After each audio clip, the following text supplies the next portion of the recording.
में ज्यादातर speed breaker जो है वो इलीगल है। अगर हम IRC के गाइडलाइंस की माने तो एक स्पीड ब्रेकर की लेंथ होनी चाहिए फ्रॉम 3 मीटर्स टू 3.7 मीटर्स। उसकी हाइट होनी चाहिए 10 centimetre and design for 20 to 25 kilometre per hour, और वो क्लियरली मार्क्ड होना चाहिए with reflectors and sign.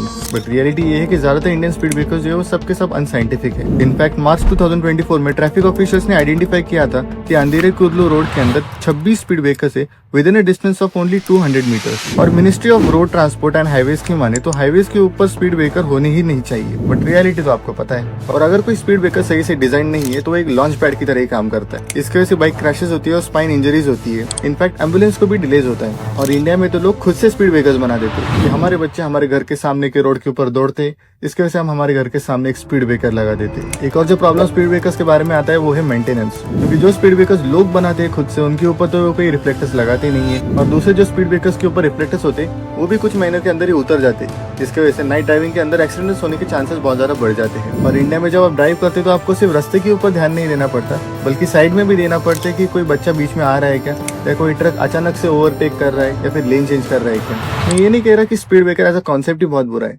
But उसका एग्जीक्यूशन जो है वो उतना अच्छा नहीं है। आपका क्या ओपिनियन इस बारे में मुझे कमेंट सेक्शन में जरूर बताइए।